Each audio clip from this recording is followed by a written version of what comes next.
Hi, I'm Yona, the after-school leader at Field Teen Center, and today I'm going to talk about color theory. We're going to start with this handy-dandy color wheel.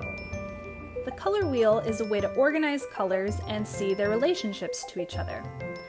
The three primary colors, red, blue, and yellow, cannot be mixed from any other colors, but we can mix them to get secondary colors, which are orange, green, and purple.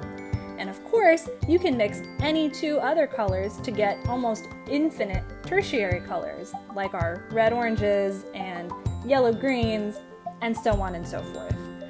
An important relationship between colors is complementary colors. These are opposites on the color wheel, like red and green, blue and orange, and yellow and purple. And they do some interesting stuff when you lay them next to each other or when you mix them. Let's take a look. Mixing two complementary colors like purple and yellow creates shades of brown and gray. So if you have wet paint, you want to be careful not to lay your purple next to your yellow or they'll mix and you'll get brown where you didn't want it. But sometimes gray and brown is exactly what you want because real life doesn't necessarily come in paint tube colors. A banana might be yellow, but it'll also have different shades of brown on it, and it has shadows. And we get those different colors by mixing a little bit of a complementary color into the primary color. And you can see that I can get lots of different shades of brown just by mixing different amounts of purple into the yellow, or by using a bluer purple or a redder purple.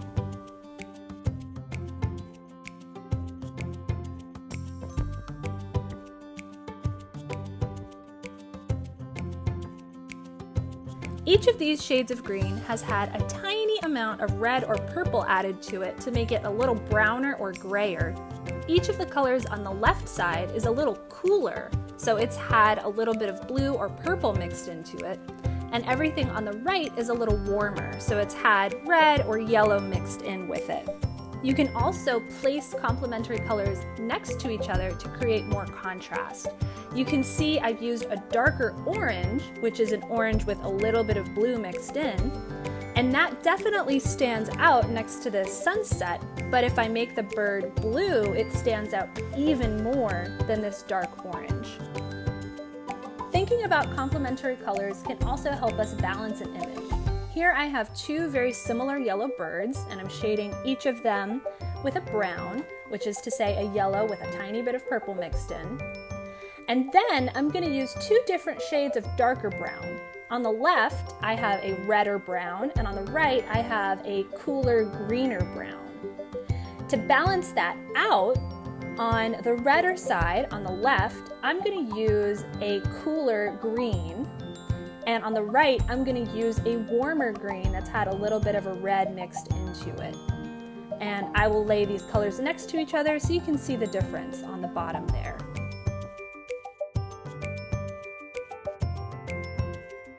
Here are a few more examples. This bee is mostly yellow, so I decided to make the plants mostly purple. And you can see that where they are next to each other without blending, the yellow looks very bright and very yellow, and the purple is the most purple possible. But where they have mixed, I got darker colors. So I have different shades of purple, which you can get by mixing in more or less yellow. And then I have all these different shades of yellow and brown, which I got from mixing in a little bit of purple. So this is an example of both being careful not to mix complementary colors and mixing them to get the effect that I wanted. Here's a different example using orange and blue. I did use a little bit of yellow, but it is mostly orange and blue, as you can see. So again, I have places where I made a blue darker by adding some orange, or I made an orange darker by adding a blue. And I do have quite a range of different shades of brown, different oranges, different blues, just by mixing those two complementary colors. And it creates a very specific mood because there's lots of shadow, and it might have looked totally different if I would have flipped them. I could have made sky blue and the water orange like the sunset. So that's something to experiment with too. And speaking of experimenting, it's your turn. Pick any two complementary colors, whether it's red and green, or pink and green, blue and orange, or yellow and purple, and create a drawing or a painting using only those colors. If you're using paint, obviously you can mix two colors very easily to get new colors. If you are using colored pencils or markers, it might be a little trickier because you'll have to know what the colors should look like when they're mixed. With markers, you can do some layering, a lighter color with a darker color on top. And with colored pencils, you can shade lightly and layer colors on top of each other to blend that way as well.